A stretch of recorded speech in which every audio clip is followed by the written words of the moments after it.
தந்தை மகன் தூயாவின் பெயராலே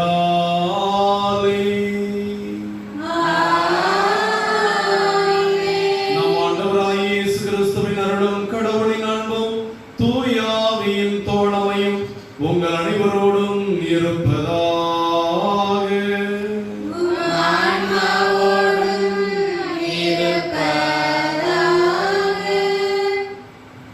ஆண்டவருடைய இதயத்தின் எண்ணங்கள் தலைமுறை தலைமுறையாய் உள்ளன.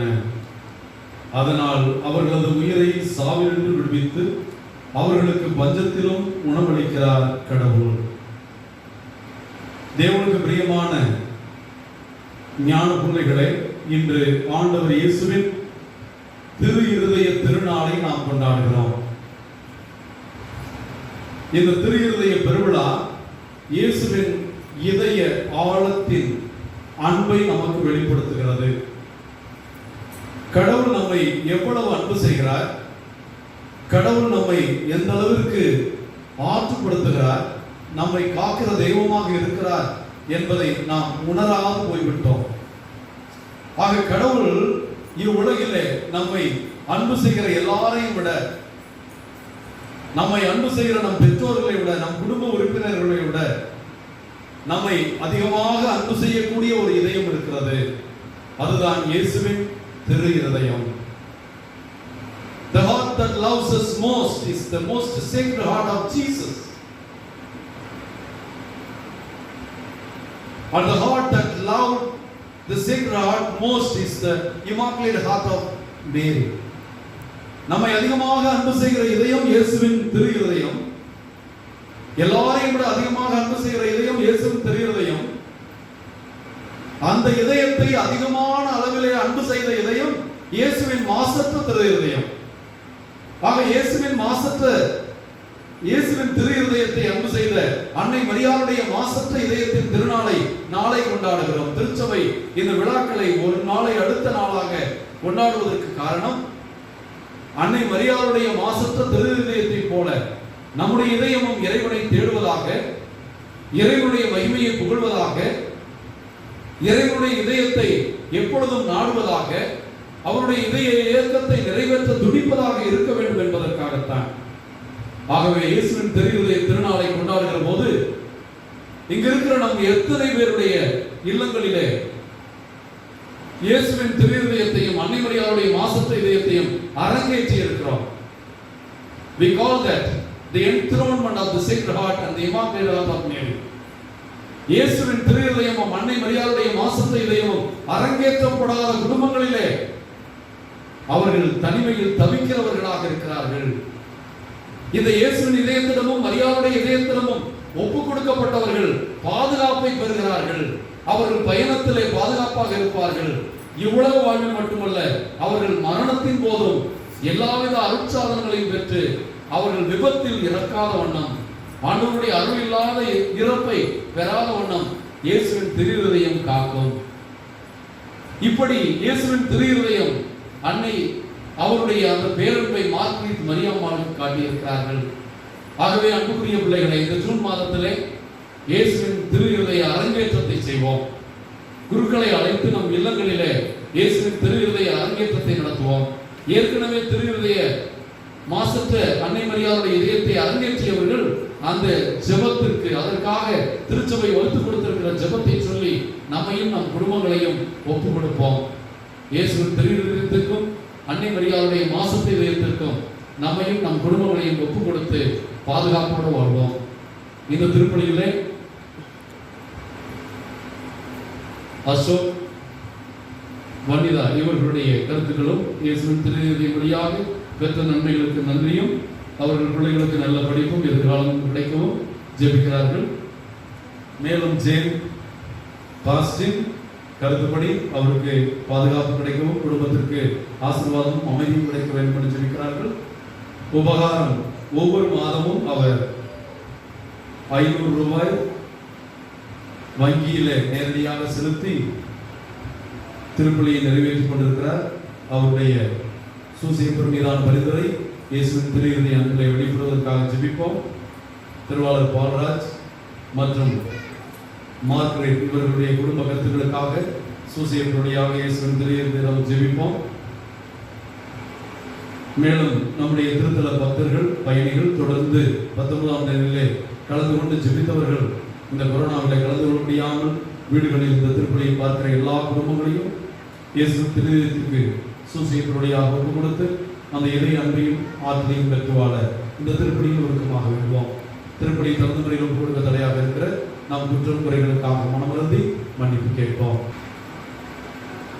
எல்லாம் உள்ள இறைவனிடமும்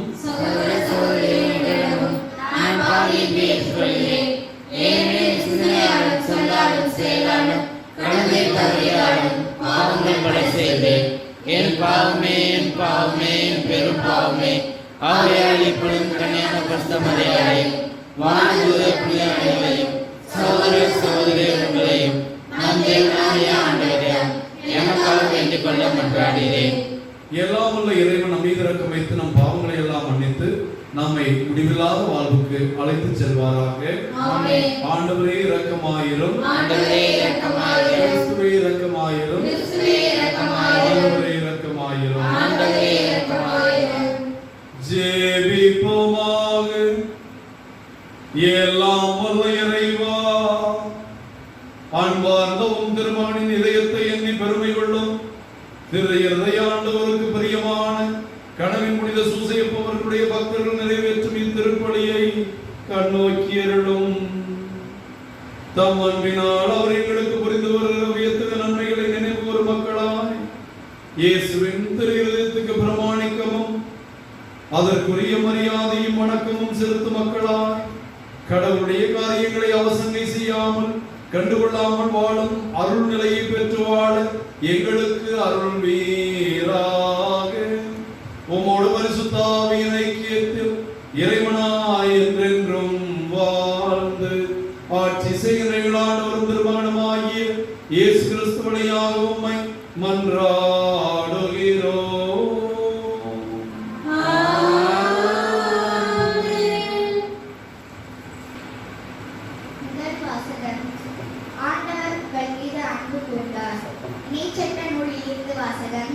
அதிகாரம் 7 இறை திருவார்த்தைகள் 6-11 முடிய.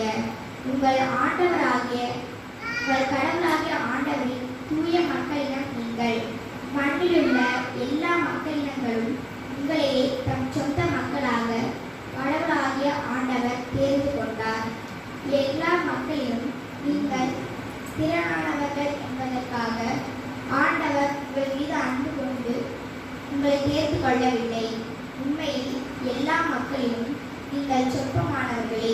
மாறாக உங்களிடம் அன்பு கூர்ந்தாலும் உங்கள் மூதாதையருக்கு ஆணையிட்டு கொடுத்த வாக்கை காப்பாற்றும் பொருட்டும் ஆண்டவர் தமது வலிமிகு கரத்தால் உங்களை புறப்படச் செய்து அடிமைத்தன வீட்டினின்று எகிப்து மன்னனாகிய பார்வோனின் கையினின்று உங்களை விடுவித்தார். எனவே உங்கள் கடவுளாகிய ஆண்டவரே உங்களை கடவுள் எனவும் அவரது உண்மையான இறைவன் எனவும் அறிந்து கொள்ளுங்கள். அவர் மீது அன்பு கூறுவோருக்கு அவரின் கட்டளைகளை கடைபிடிப்போருக்கும் 1000 தலைமுறை வரைக்கும் தம் இருகரத்தின் உடன்படிக்கையை காக்கின்றவர் அவரே. ஆனால் அவரை பகைவரை அழிப்பதன் மூலம் நேரடியாக பதிலளிப்பார்.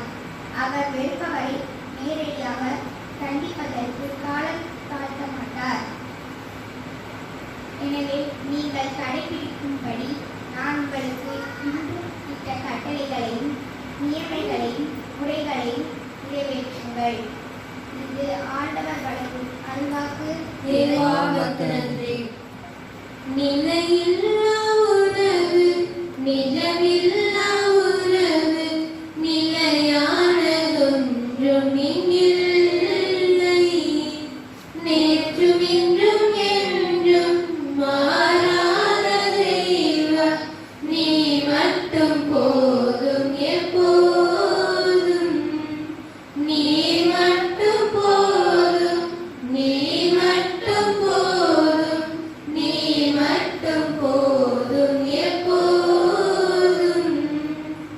ஆசையிலே பிறந்து ஆணவத்தில் தொடர்ந்து ஆடி இங்கு அடங்குது வாழ்க்கை. ஆசையிலே பிறந்து ஆணவத்தில் தொடர்ந்து ஆடி இங்கு அடங்குது வாழ்க்கை. வாழ்வு தரும் வார்த்தை வாழ்க்கைதனை வளர்த்தால் வசந்தம் வந்து நம்மில் என்றும் தங்கும். நீ மட்டும் போதும், என் வாழ்வு மாறும். நீ மட்டும் போதும், என் வாழ்வு மாறும். நீ மட்டும் போதும் எப்போதும்.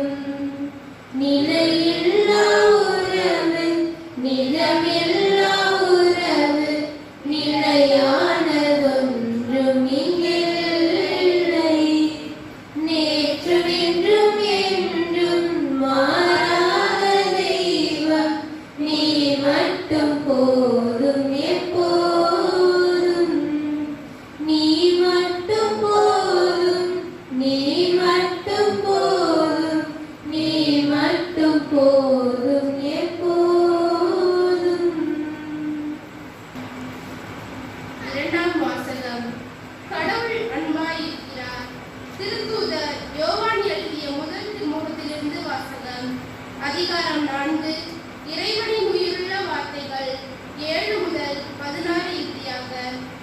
அன்பிற்குரியவர்களே, ஒருவர் மற்றவரிடம் அன்பு செலுத்துவோமாக. ஏனெனில் அன்பு கடவுளிடமிருந்து வருகிறது. அன்பு செலுத்தும் அனைவரும் கடவுளிடமிருந்து பிறந்தவர்கள். அவர்கள் கடவுளை அறிந்துள்ளார்கள். அன்பில்லாதோர் கடவுளை அறிந்து கொள்ளவில்லை. ஏனெனில் கடவுள் அன்பாயிருக்கிறார். நாம் வாழ்வு பெறும் பொருட்டு கடவுள் தம் ஒரே மகனை உலகிற்கு அனுப்பினார். இதனால் கடவுள் நம் மீது வைத்த அன்பு வெளிப்பட்டது. நாம் கடவுள் மீது அன்பு கொண்டுள்ளோம் என்பதில் அல்ல, மாறாக அவர் நம் மீது அன்பு கொண்டு தம் மகனை நம் பாவங்களுக்கு கழுவாயாக அனுப்பினார் என்பதில்தான் அன்பின் தன்மை விளங்குகிறது. அன்பார்ந்தவர்களே, கடவுள் இவ்வாறு நம் மீது அன்பு கொண்டார் என்றால் நாமும் ஒருவர் மற்றவர் மீது அன்பு கொள்ள கடமைப்பட்டிருக்கிறோம். கடவுளை எவரும் என்றுமே கண்டதில்லை. நாம் ஒருவர் மற்றவரிடம் அன்பு கொண்டுள்ளோம் என்றால் கடவுள் நம்மோடு இணைந்திருப்பார். அவரது அன்பு நம்மிடம் நிறைவேறும். அவர் தமது ஆவியை நமக்கு அருளியதால் நாம் அவரோடு இணைந்திருக்கிறோம் எனவும் அவர் நம்மிடம் இணைந்திருக்கிறார். தந்தை தம் மகனை உலகிற்கு மீட்பராக அனுப்பினார் என்பதை நாங்களே கண்டறிந்தோம், சான்று பகர்கின்றோம். இயேசுவே இறைமகன் என ஏற்று அறிக்கையிடுபவரே,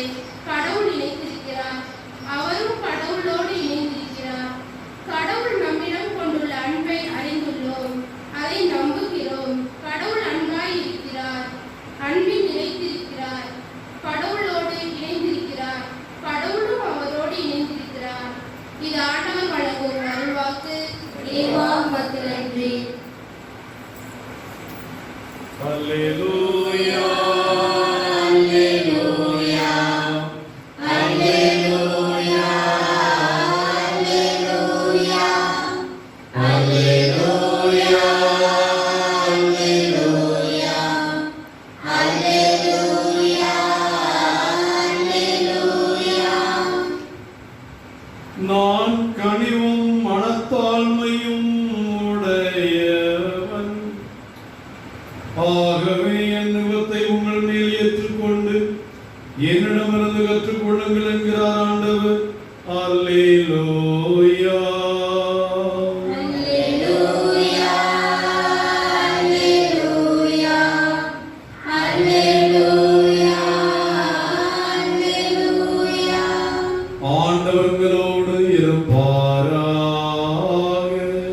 உம் ஆன்மாவோடும் இருப்பாராக. மத்தேயு எழுதிய தூய நற்செய்தியிலிருந்து வாசகம். ஆண்டவரே, மாட்சி உமக்கே.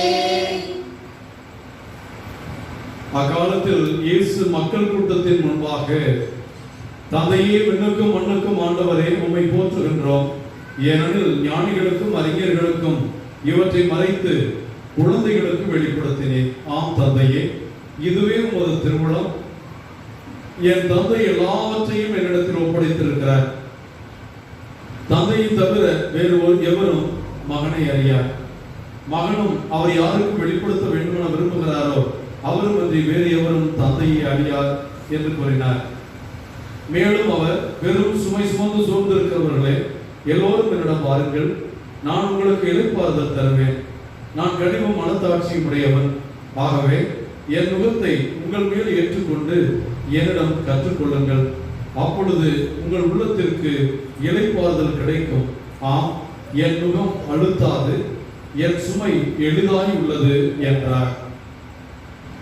இது ஆண்டவரின் அருள்வாக்கு. இயேசுவே, உமக்கு புகழ். இயேசுவுக்கு சொந்தமான தேவ பிள்ளைகளே, உங்கள் அனைவருக்கும் இயேசுவின் திரு இருதய ஆண்டவர் திருநாள் வாழ்த்துக்களை தெரிவித்துக் கொள்கிறேன். இயேசு தன் இதயத்தை திறந்து இரு கரங்களையும் விரித்து உங்களுக்கு சமாதானம், உங்களுக்கு ஆசீர்வாதம், நான் உங்கள் குடும்பத்தை ஆசீர்வதிக்கிறேன், நான் உங்கள் குடும்பத்திற்குள் வருவதற்கு மிகுந்த வாஞ்சையாக இருக்கிறேன்.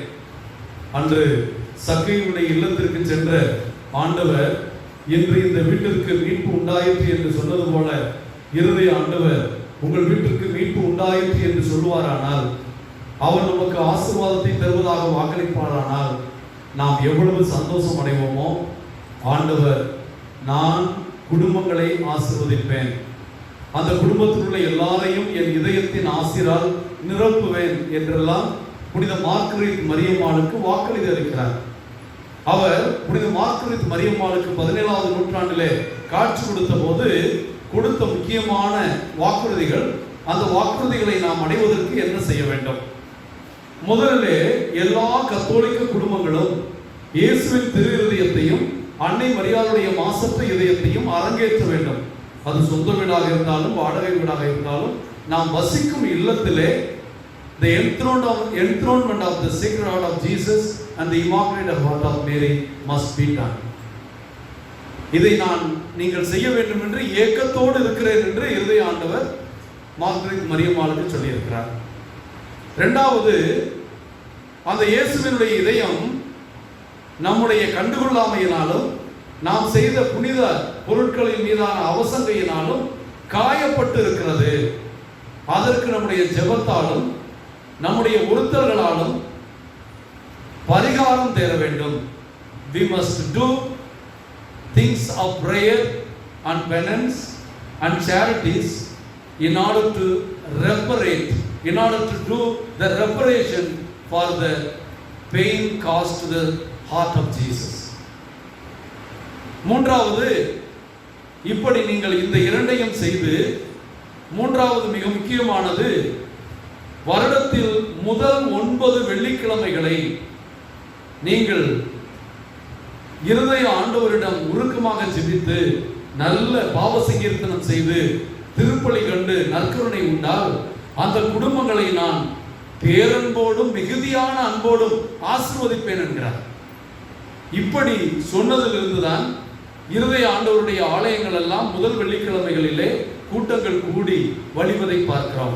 ஆக இயேசுவே தன் இதயத்தை திறந்து மார்கரெட் மரியம்மாளுக்கு வெளிப்படுத்திய உண்மைகள். ஆக இயேசுவின் அந்த மனித இதயமானது விரும்பியதை மார்கரெட் மரியம்மாள் தன்னுடைய மனித இதயத்தை கொண்டு உணர்ந்து கொண்டு அதை வெளிப்படுத்தினார் என்று பார்க்கிறோம். ஆக 9 வெள்ளிக்கிழமைகள், 9 மாத முதல் 9 மாத வெள்ளிக்கிழமைகள் நாம் அதை கலந்து கொண்டால் நமக்கு சிறப்பு ஆசீர்வாதம் கிடைக்கும். முதல் ஆசீர்வாதம் என்ன? என்னை அரங்கேற்றிய குடும்பங்களை நான் ஆபத்துக்கள், பாவங்கள், பிரச்சனைகள், தீமைகளில் இருந்து பாதுகாப்பேன். இது ஆண்டவர் கொடுத்த முதல் வாக்குத்தத்தம். இரண்டாவது, என் மீது பக்தி கொண்டு, இருதய பக்தி கொண்டு அதை தொடர்ந்து கடைபிடித்து ஜெபிக்கிற பிள்ளைகள் விபத்துக்களில் மாட்டிக்கொள்ள மாட்டார்கள். கடுமையான விபத்திலும் அவர்களை மட்டும் நான் லௌகீகமாக காத்துக்கொள்வேன். அவர்கள் என்னுடைய பாதுகாப்பில் இருப்பதனால் அவர்கள் காப்பாற்றப்படுவார்கள்.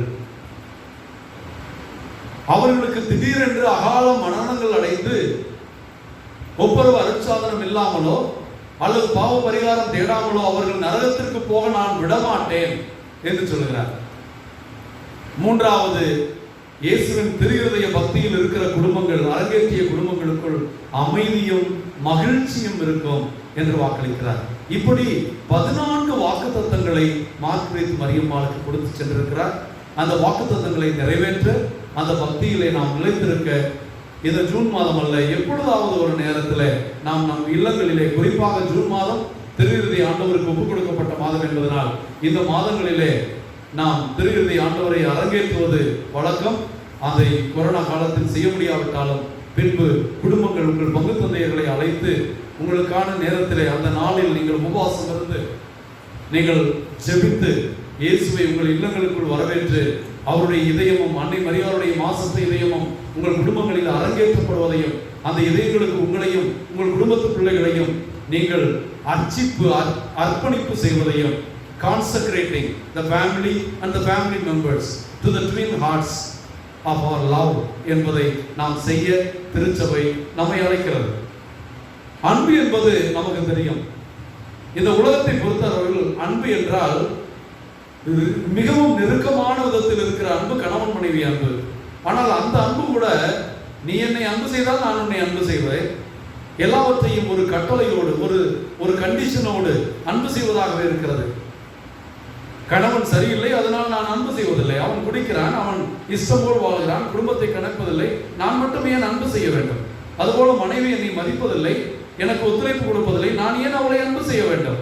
என் கடமையை செய்கிறேன் என்று நாம் அன்பு செய்வதற்கு ஒரு காரணத்தை அல்லது நம்முடைய எதிர்பார்ப்புகளை எல்லாம் நிறைவேற்றுகிறவர்களைத்தான் அன்பு செய்கிறவர்களாக இருப்போம். ஆனால் இந்த அன்பு நெருக்கமான அன்பு என்றாலும் கடவுளுடைய அன்பை ஓரளவிற்கு நமக்கு உணர்த்தக்கூடியது தாயுடைய அன்பு. வழக்கமாக நாம் இந்த கதையை கேட்டிருப்போம். ஒரு முறை ஒரு இளைஞன் ஒரு அழகான பெண்ணை காதலித்தான். அவள் காதலிக்கவே இல்லை. இவர்களுக்கான இந்த ஒருதலை காதல் போய்கொண்டிருந்தது. கொஞ்ச நாட்களிலே அந்த பெண்ணை பார்த்து, நான் என்ன செய்தால் நீ என்னை காதலிப்பாய்? நான் உன்னை என் வாழ்க்கை துணையாக பெற விரும்புகிறேன் என்றெல்லாம் இவன் சொல்ல, நீ என்னை காதலிப்பது உண்மை என்றால் எனக்கு இன்னும் 10 நிமிடங்களுக்குள் உன் தாயினுடைய இதயம் எனக்கு வேண்டும். உன் தாயின் இதயத்தை நீ கொண்டு வந்து என்னிடம் கொடுப்பாய் என்றால் நான் உன் அன்பை புரிந்து கொள்கிறேன் என்று சொல்கிறார். இளைஞன் வீட்டுக்கு வேகமாக ஓடுகிறான். வீட்டில் இருந்த ஒரு குடுவாளை எடுத்து அந்த தாயினுடைய இதயத்தை அப்படியே 2ஆக பிளக்கிறான். அந்த இதயத்தை, நெஞ்சை பிளந்து தாயினுடைய துடிக்கிற இதயத்தை கையிலே பீத்து கொண்டு வேகமாக ஓடி வருகிறான். தன் காதலியை பார்த்து கொடுத்து விட வேண்டும், 10 நிமிடங்களுக்கு கொடுக்க விடுமே என்ற அந்த கட்டளையோடு ஓடி வருகிற அவன் கால் தடுமாறி கீழே விழுகிறான். விழுந்த வேகத்திலே அவன் கையில் இருந்த இதயம் கீழே தவறி விழுந்து விடுகிறது. அவன் மூக்கு காதெல்லாம் அடிபட்டு ரத்தத்திலே இருக்கிறான். அப்பொழுது அந்த இதயம் சொல்லுகிறது, மகனே, நீ பார்த்து ஓடக்கூடாதா? பார், உனக்கு எவ்வளவு காயம் ஏற்பட்டு விட்டது என்று சொன்ன இந்த கதையை அடிக்கடி சொல்வார்கள். தன் இதயத்தை பிளந்து தன்னை பிரித்து தன்னை சாகடிக்கவும் துணிகின்ற அந்த நேரத்திலும் தாயானவள் பிள்ளைகளுடைய நலனை தேடுவார். அதுதான் தாயுள்ளம். அப்படிப்பட்ட தாயுள்ளத்தை நாம் உயர்த்தி போற்றி பாதுகாத்து வருகிறோம். அந்த தாயின் அன்பை நாம் பயங்கரமாக சொல்லுகிறோம். தாய் என்பவள் இரவை பகலாக்கி, தோலை தொட்டிலாக்கி, இரத்தத்தை பாலாக்கி, பத்தியம் இருந்து 10 மாதம் நமக்காக மருந்துண்டு சாப்பிட்டு நம்மை காத்து, நம்மை பெற்றெடுத்து காத்து பேணி காத்து வருகிற நம் கண்கண்ட தெய்வம் என்றெல்லாம் நாம் தாயை புகழ்ந்து போற்றுகிறோம். ஆனால் அந்த தாயை விட நான் உன்னை அதிகமாக அன்பு செய்கிறேன் என்று எசையா புத்தகத்தில் தேவன் சொல்லுகிறார். பால் குடிக்கும் குழந்தையை தாய் மறப்பாளோ, அப்படியே அவள் மறந்தாலும் நான் உன்னை மறவேன். ஆகவே தாயை விட நம்மை அதிகமாக அன்பு செய்கிற தேவன் என்பதை நாம் விவிலியத்திலே ஆழமாக பார்க்கிறோம். நாம் விவிலியத்தின் தொடக்க நூலில் இருந்து திருவெளிப்பாடு வரை பார்த்தால் அந்த தேவன் நம் மீது தேடி தேடி நம்மை பின்பற்றி ஓடி ஓடி ஒடியாந்து எப்படியாவது நம்மை உணர வைப்பதற்காக, அவருடைய அன்பை நாம் தெரிந்து கொள்வதற்காக நம் பின்னால் நம் நிழலை போல, ஒரு நன்றியுள்ள நாயை போல நம் தேவன் நம்மை நோக்கி ஓடி வந்து கொண்டிருப்பதை விவிலியத்திலே பார்க்கிறோம். ஓசையா புத்தகத்திலே அவர் சொல்லுவார், என் மனைவி விபச்சாரி போல கண்டவன் பின்னாலும் போகிறார். இஸ்ராயேல் மக்கள் எல்லா தெய்வத்தையும் பின்பற்றினார்கள். அந்த எல்லா தெய்வத்தின் பின்னால் போவதை விபச்சாரம் என்று இறைவாக்கினர் சொல்கிறார். அப்படி எல்லா தெய்வத்தின் பின்னால் போகின்ற ஒரு விபச்சாரி போன்ற என்னுடைய மனைவியை நான் வெறுக்க மாட்டேன். நான் போய் அவள் இதயத்தோடு என் இதயத்தை வைத்து அன்பொழுக பேசி அவளை மறுபடியும் நான் மீட்டு கொண்டு வருவேன். என் மனைவி மீது நான் காதல் கொண்டிருக்கிறேன், அவளை நான் கைவிட மாட்டேன், அவளோடு மீண்டும் உடன்படிக்கை செய்து கொள்வேன் என்கிறார். இந்த அளவிற்கு நான் தன் மனைவி போனாலும் நான் ஒரு நல்ல கணவனாக இருந்து இஸ்ரவேலை மீட்பேன் என்று சொல்லுகிற பிரமாணிக்கத்தின் அன்பை பார்க்கிறோம். ஆங்கிலத்தில் சொல்வார்கள், God has been always forever steadfast in his love for his people, in his covenant for his people, in his fidelity என்பார்கள். அவர் தன்னுடைய பிரமாணிக்கத்திலும் அன்பிலும் தன்னுடைய நம்பிக்கையிலும் எப்பொழுதும் மாறாத தேவனாக இருந்து தம்மை அன்பு செய்கிறார். ஆகவேதான் 3:14 நம் தேவன் கடவுளுடைய பிரசன்னத்திலே ஒரு எரியும் முற்புதல் செடியிலே நின்று கொண்டிருந்த அந்த கடவுள் மோயிசினிடம் ஒரு பிச்சைக்காரனை போல கேட்கிறார், மோயிசா மோயிசா, நீ எனக்காக போய் என் மக்களை மீட்டு கொண்டு வருவாயா? அவர்கள் படுகிற துன்பத்தை நான் கண்டேன், என்னால் தாங்க முடியவில்லை. என் மக்கள் படும் துன்பம் என் செவிகளை எட்டியது, நீ போய் அவர்களை மீட்டுக் கொண்டு வா என்று கெஞ்சுகிறார். இறைவாக்கினர்களை நான் என் மக்களுக்கு இறைவாக்குரைக்க உன்னை பணிக்கிறேன் என்கிறார். ஒவ்வொரு இறைவாக்கினரையும் தேடி எடுக்கிறார், அவர்களுக்கு செய்தியை கொடுக்கிறார். இப்படி ஆபிரகாம் தொட்டு இறைவாக்கினர்கள், முதுபெரும் தந்தையர்கள், அரசர்கள், நீதிபதிகள் வழியாக மக்களை எப்படியாவது மனமாற்றி தேவனுக்கு பிள்ளையாக மாற்றி நினைத்த கடவுள் முடியாமல் போகவே தன் மகனையே உலகிற்கு அனுப்புகிற அளவிற்கு நம் மீது அன்பு கொண்டார் என்று பார்க்கிறோம். யோவான் 3:16 கடவுள் உலகை எந்த அளவிற்கு அன்பு கொண்டார் என்றால் தன்னுடைய ஒரே பேரான மகனையே கையளிக்கிற அளவிற்கு அன்பு கொண்டார். அவர்கள் விசுவாசம் கொள்ளும் அனைவரும் நிறைவாழ்வு வருவதற்காக அவரையே கையளித்தார் என்று பார்க்கிறோம். இந்த கையளிப்பை, கடவுளுடைய பிரமாணிக்கத்தை, அவருடைய பேரன்பை நாம் முழுமையாக இயேசுவின் பொது வாழ்விலே பார்க்கிறோம். அவருடைய போதனைகளிலும் புதுமைகளிலும் அவர் இரக்கமுள்ள தேவனை போல் இருங்கள் என்று சொன்னவர் ஆடுகள் போல், ஆயிரமில்லா ஆடுகள் போல் இருந்த போது அவர்கள் மீது இரக்கம் கொண்டார் என்று பார்க்கிறோம்.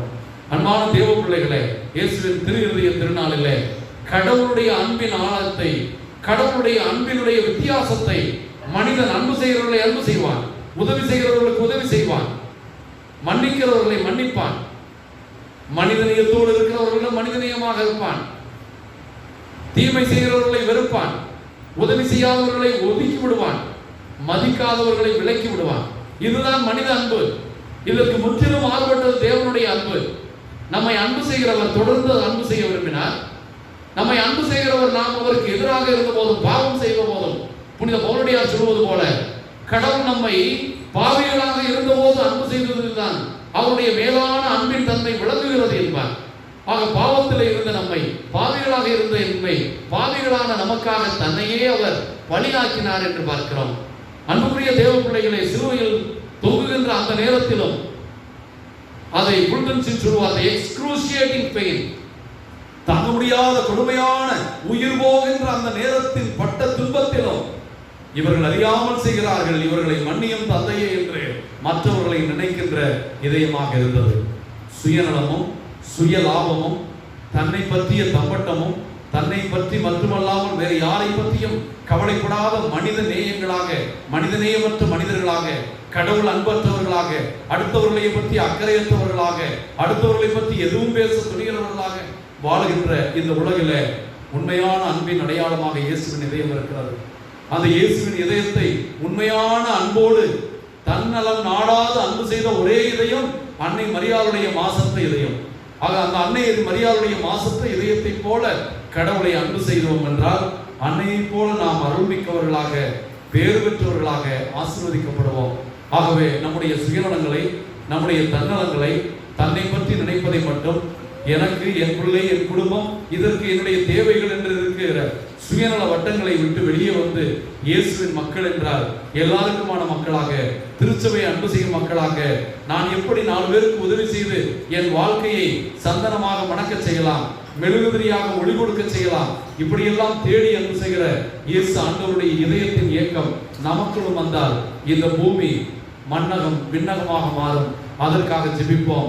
நம் குடும்பங்களிலே அமைதியும் மகிழ்ச்சியும் இயேசுவின் இருதயத்தை அரங்கேற்றுவதன் வழியாக, இயேசுவின் இதயத்திற்கு நம்மை அர்ப்பணிப்பதன் வழியாக, இயேசுவின் திரு இருதய பக்தியிலே ஆளப்பட்டு முதல் வெள்ளிக்கிழமைகளில் திருப்பலி கண்டு நற்கருணை உண்டு நல்ல பாவசிங்கத்திலும் செய்கின்ற உறுதிப்பாட்டை எடுக்கும் மக்களாக இருக்க தேவன் நமக்கு அருள் புரிவாராக. இயேசுவின் திரு இருதய நாமம் என்றும் போற்றப்படுவதாக. பிதாவுக்கும் சுதனுக்கும் பரிசுத்த ஆவிக்கும் மகிமை உண்டாவதாக. ஆமென். எல்லாம் கொணர்ந்தோம் திருவடி வைத்தோம் ஏற்றிடுவாய் இறைவா, பலியாய் மாற்றிடுவாய் தலைவா. எல்லாம் கொணர்ந்தோம் திருவடி வைத்தோம் ஏற்றிடுவாய் இறைவா, பலியாய் மாற்றிடுவாய் தலைவா. அன்பும் அருளும் பண்பும் பாசமும் எல்லாம் நீ தந்தது. அன்பும் அருளும் பண்பும் பாசமும் எல்லாம் நீ தந்தது. வாழ்வும் வளமும் வளர்ச்சியும் தளர்ச்சியும் மகிழ்வுடன் நீ தந்தது. வாழ்வும் வளமும் வளர்ச்சியும் தளர்ச்சியும் மகிழ்வுடன் நீ தந்தது. அன்புக்குரியவர்களே, உங்களுடையதும் என்னுடையதுமான திருஇருதய ஆண்டவர் திருப்பலி எல்லாம் வல்ல தந்தையாகிய கடவுளுக்கு ஏற்றதாக உடைய ஜெபியுங்கள். ஆண்டவர் தமது பெயரின் புகழ்ச்சிக்காகவும் ஆட்சிக்காகவும் தமது நன்மைக்காகவும் புனிதர்களான அனைத்து நலனுக்காகவும் உமது பெயருக்கு பலியேற்றுக் கொள்வாராக. அன்பான ஆண்டவரே, உம் திருமகனுடைய இதயத்தின் சொல்லற்கரிய அன்பை கண்ணோக்கி அருளும். நாங்கள் ஒப்புக் கொடுக்கும் எங்களுடைய வாழ்வும் இக்காணிக்கைகளும் எங்களுடைய பாவங்களுக்கு முழுமையான கலவையாய் அமைவதாக. எங்கள் ஆண்டவராகிய கிறிஸ்து வழியாக உம்மை மன்றாடுகிறோம்.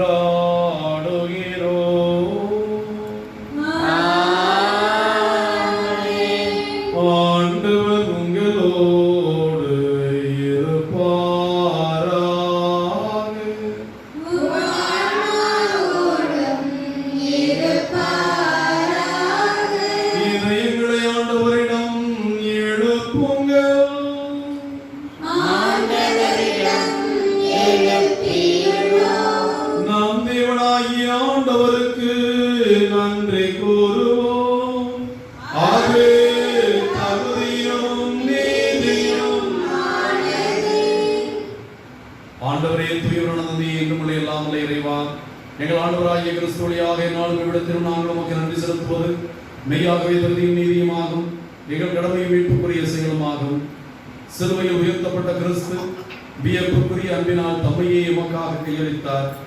சுத்தி திறக்கப்பட்ட விழாவிலிருந்து இரத்தமும் தண்ணீரும் வழிந்தோடின. இதிலிருந்து திரு அவையின் அருளடையாளங்கள் வெளிப்பட்டன. இவ்வாறு மீட்படையும் திறந்த இதயத்திலும் அனைவரும் ஏற்கப் பெறவும் மீட்பளிக்கும் ஊற்றுகளிலிருந்து மகிழ்ச்சியுடன் புகுந்து கொள்ளவும் செய்தருளினார். ஆகவே புனிதர் வானவர் அனைவரோடு நாங்களும் ஒன்று சேர்ந்து உம்மை புகழ்ந்து போற்றி ஒரே குரலாய் சொல்வதாவது: தூயவர், தூயவர், தூயவர், வான்படையின் கடவுளாம் ஆண்டவர், விண்ணகமும் மண்ணகமும் உம் ஆட்சியால் நிறைந்தன. உன்னதங்களிலே ஓசன்னா. ஆண்டவர் பெயரால் வருகிறவர் ஆசி பெற்றவர். உன்னதங்களிலே ஓசன்னா. ஆண்டவரே, மெய்யாகவே தூயவர், தூய்மை அனைத்துக்கும் ஊற்று. ஆகவே உடைய பரிசுத்த ஆவியை பொழிந்து காணிக்கைகளை புனிதமாக்க வேண்டும் என மன்றாடுகிறோம். இவ்வாறு எங்கள் ஆண்டவர் இயேசு கிறிஸ்துவின் திருவுடலும் திருரத்தமுமாக இவை எங்களுக்கு மாறுவதாக.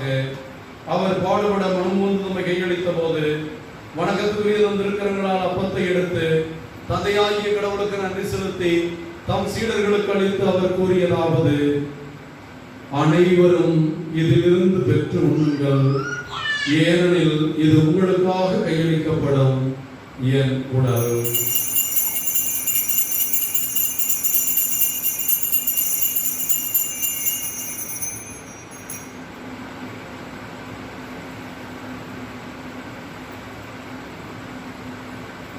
அவ்வண்ணமே இரவு விருந்தை அருந்திய பின் கிண்ணத்தை எடுத்து மீண்டும் மக்கள் நன்றி கூறி தாம் சீடர்களுக்கு அளித்து அவர் கூறியதாவது: அனைவரும் இதிலிருந்து பெற்று பருகுங்கள், ஏனெனில் இது புதிய நிலையான உடன்படிக்கைக்குரிய என் இரத்தத்தின் கிண்ணம். இது பாவ மன்னிப்புக்கென்று உங்களுக்காகவும் பலருக்காகவும் சிந்தப்படும்.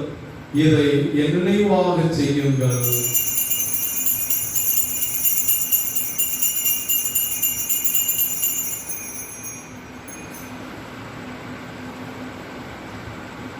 இறை நம்பிக்கையின் மறை பொருள்.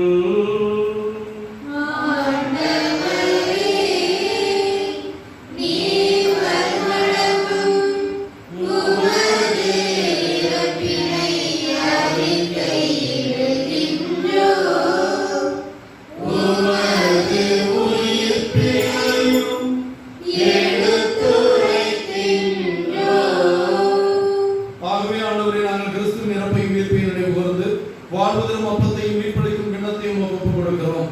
உம் திருமணம் மக்களுடைய முறையை தகுந்தவர்களை ஏற்றுக்கொண்டே எனவே மக்கள் நன்றி செலுத்துகிறோம். மேலும் கிறிஸ்துவின் உடலின் இரத்தத்திலும் பங்கு கொள்ளும் எங்களை தூய ஆவியார் ஒன்று சேர்க்க வேண்டும் நம்மை தாழ்மையுடன் மன்றாடுகிறோம்.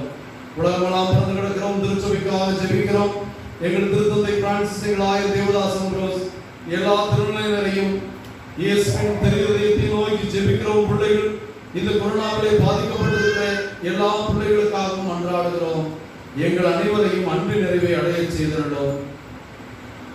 உயர்ந்தோம் என்ற எதிர்நோக்கோடு துயில் கொள்ளும் எல்லா சகோதர சகோதரிகளையும் இறந்தோர் அனைவரையும் இரக்கத்துடன் நினைவுகூர்ந்து ஒளிமிக்கவும் திருமணம் ஏற்றுக்கொள்ளும். எங்கள் அனைவர் மீது இரக்கமாயிரும். கடவுளின் கன்னித்தாயான மாட்சிமைக்குரிய பெரும் துன்ப முடிச்சுகளை அவருக்கும் அறியா. அவருடைய அன்பு கணவரான எங்கள் பாதுகாவலர் கனவின் புனித சூசையப்பர், இயேசுவின் திருத்தூதர்கள், இவ்வுலகில் நமக்கு உதவராய் இருந்த புனித அனைவரோடும் நாங்கள் நிலையான வாழ்வில் தோல்வை கொண்டு உம் திருமகன் இயேசு கிறிஸ்து வழியாக உம்மை புகழ்ந்து மறந்துள்ள உம்மை தாழ்மையாய் வேண்டுகிறோம். இவர் வழியாக இவரோடு இவர் எல்லாம் வல்ல இறைவனாகிய தந்தையே, தூயாவின் ஒன்றிற்கு எல்லா புகழும் ஆட்சியும் என்றென்றும் உமக்கு உரியதே.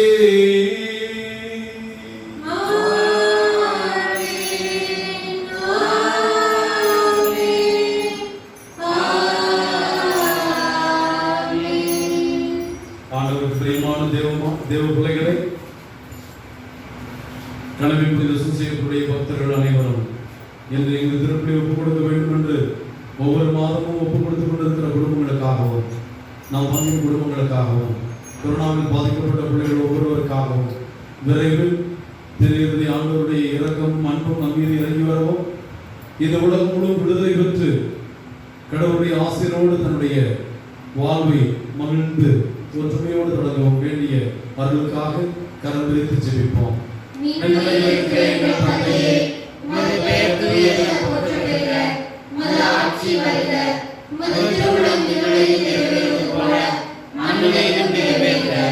எங்கள் அன்றாட உணவை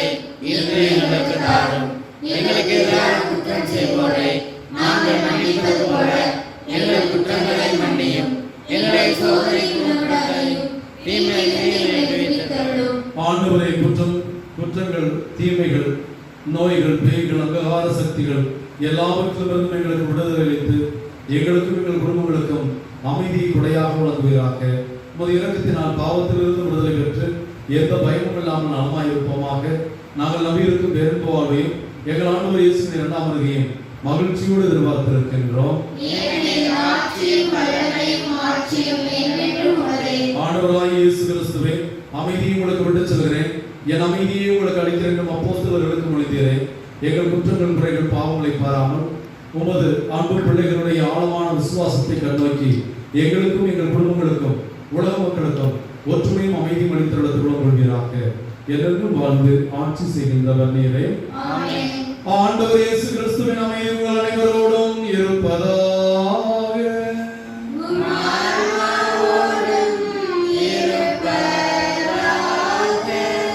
ஒருவருக்கொருவர் கிறிஸ்துவின் அமைதியை நாம் பகிர்ந்து கொள்வோம். அமைதி. உலகின் பாவங்களை போக்கும் இறைவனின் செம்மறியே, எங்கள் மேல் இரக்கமாயிரும். உலகின் பாவங்களை போக்கும் இறைவனின் செம்மறியே, எங்கள் மேல் இரக்கமாயிரும். உலகின் பாவங்களை போக்கும் இறைவனின் செம்மறியே, எங்களுக்கு அமைதியை அளித்தருளும்.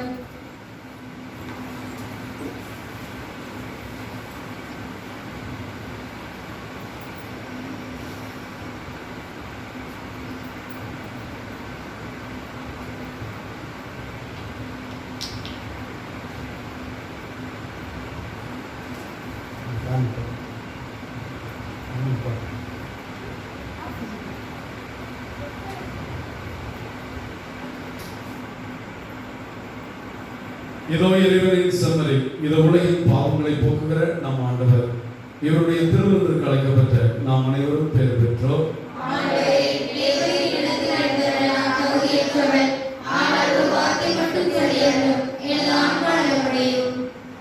கிறிஸ்துவின் திருவுடலும் திருரத்தமும் இதை உட்கொள்ளும் எனக்கும் உங்களுக்கும் நித்திய வாழ்வு இருப்பதாக.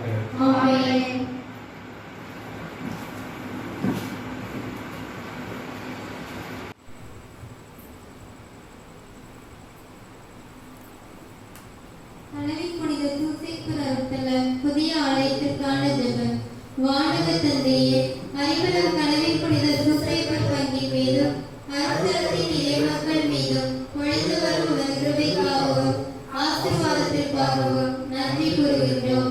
இவ்வருட்தலத்தில் உம் மக்கள் கட்ட விரும்பும் புதிய ஆலயத்திற்கான வேண்டுதலுடனும் அது குறித்த அச்சம் வைத்துடன் உன் திருமுன் நிற்கின்றோம். நீர் எங்களோடும் என் பங்கு மக்கள் அருட்தல பக்தர்களுடனும் இந்நாள் வரை உடனிருந்து வந்துள்ளதும் இனியும் உடனிருப்பீர் என்ற உறுதியான இறை நம்பிக்கையும் எங்களை கலக்கமின்றி நம்பிக்கையுடன் புதிய ஆலய பணியில் ஈடுபட தூண்டுகிறது. நீர் எங்களுடன் இருந்து எங்களை வழி நடத்தி நீர் பங்கிற்கு கட்டித்தர போகும் அழகானதொரு ஆலயத்திற்காக உம்மை போற்றி புகழ்கின்றோம். உம்மை பிரிந்து எங்களால் எதுவும் செய்ய இயலாது. உம்மால் எல்லாம் கூடும் என்று விசுவசிக்கின்றோம். வானக தந்தையே, வானவே கொள்ள முடியாத இறைவா, ஐவரும் கனவில் புனித சூசையப்பர் அருட்தலத்தில் எம் மத்தியில் குடிகொள்ள வந்துள்ளோம். நீர் எம் மத்தியில் உருவாக்கப் போகும் புதிய ஆலய பணியின் மீது மது திருக்கரம் இருப்பதாக. நல் மனத்தோரை பலப்படுத்தி ஆலய பணிக்கு உதவும் தாராள உள்ளத்தோரை மேம்படுத்தும். நீரே இந்த ஆலயத்தை கட்டி எழுப்பியருளும். ஆண்டவருக்கும் அவரது வளர்ப்பு தந்தை கனவில் புனித சூசையப்பருக்கும் வீடு கட்டும் இம்மக்களின் வீடுகளை கட்டி எழுப்போம். ஏழை மக்கள் நாங்கள் இயேசுவே, ஏழை மக்கள் நாங்கள் கட்டும் இறை இல்லம். கனவில் புனித சூசையப்பர் மது வளர்ப்பு தந்தை வழியாக நீர் இந்திய நாட்டையும் தமிழகத்தையும் இவ்வருத்தல பங்கு மக்கள் மற்றும் பக்தர்களையும் ஆசீர்வதிக்கும் இல்லமாக்கும். இந்த புதிய ஆலய பணி இறைவன் எனக்கும் என் குடும்பத்திற்கும் வழங்கும் இறைவனின் கொடையை உணர்ந்து தாராள உள்ளத்துடன் உதவ எங்களை தூண்டியிடும். புதிய ஆலயத்திற்கு எனது காணிக்கை என் குடும்பத்தின் காணிக்கை என்று உமது வளர்ப்பு தந்தை கனவில் புனித சூசையப்பர் ஆலய பணிக்கு உதவும் உடல் உழைப்பை வழங்கவும் அனைவரும் முன்வர அருள்தாரும். என்றும் எங்கள் ஆண்டவரும் உமது திருமகனுமான இயேசு கிறிஸ்து வழியாக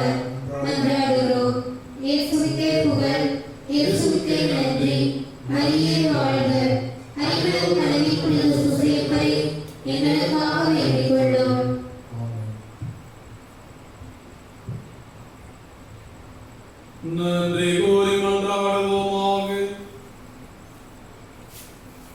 இரக்கமுள்ள ஆண்டவரே,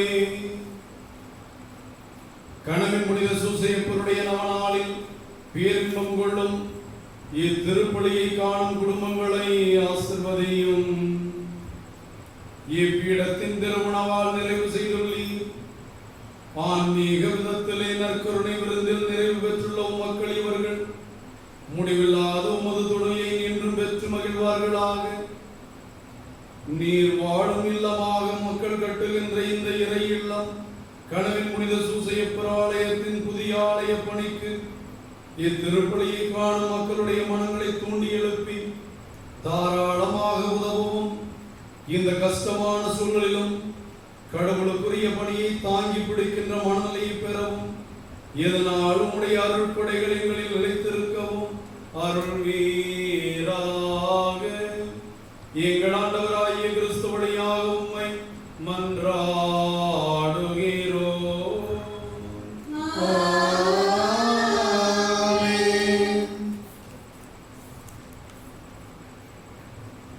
கணவன் புனித சூசையப்பர் நவநாளில் நோயாளிகளுக்கு குணமளிக்கும் ஜெபம். இரக்கமுள்ள இயேசுவே, விரும்புகிறேன் குணமாக என்றும் என்னால் குணப்படுத்த முடியும் என்றும் விசுவாசிக்கிறாயா என்று கேட்டு நோயாளிகளை குணப்படுத்துகிறேன்.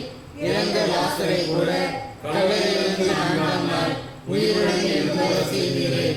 12 ஆண்டுகள் இரத்தப்போக்கினால் பெரும்பாடுபட்ட பெண்ணையும் 37 ஆண்டுகள் முனை கடந்த உடவனையும் நீதிமானும் விசுவாசியுமான கணவன் புனித சூசையப்பர் உமது இரக்கத்திற்கும் செல்வதையும் இறையரசின் பண்புகளையும் அறிய கணவன் புனித சூசையப்பர் உம்மிடம் அழைத்து வந்துள்ள உமது அடியார்கள் அனைவரையும் உள்ளம் கூறவும் நோயின் வருத்தத்தை தாங்கிக் கொள்ளும் சக்தியை தாரும். இரக்கத்திற்கு ஆண்டவரான இயேசுவே, உமது வளர்ப்பு தந்தை வந்துள்ள கணவன் புனித சூசையப்பர் அவர்களின் குடும்பங்களுக்கும் உமது சமாதானத்தையும் இரக்கத்தையும் வழங்கியருளும். தீய ஆவிகளுடைய செயல்களை வெளியேற்றருளும். ஆண்டவரே, உமது திருப்பெயரை மகிமை கணவன் புனித சூசையப்பர் வழியாக இவ்வருட்தலத்தில் விளங்கச் செய்யும். பிதாவோடும் தூய ஆவியோடும் என்றென்றும் வாழ்ந்த ஆட்சி செய்யும் நீரே, இந்த ஆண்டவருடைய ஆட்சி செய்வீராக. ஆமென். ஆண்டவர் பெயராலே நமக்கு உதவி உண்டு.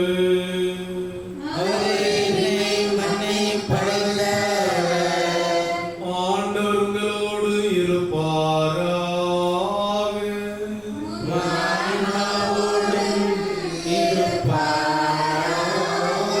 ஆண்டவராகிய இயேசு கிறிஸ்து உங்களை பாதுகாக்க உங்கள் நடுவிலும், உங்களை காப்பாற்ற உங்களுக்குள்ளும், உங்களுக்கு வழிகாட்ட உங்களுக்கு முன்னும், உங்களுக்கு காவலாயிருக்க உங்களுக்கு பின்னும், கொரோனாவிலே பாதிக்கப்பட்டிருக்கிற நம் மீது ஆசீர்வதிக்க நம் அனைவர் மேலும் இருப்பாராக.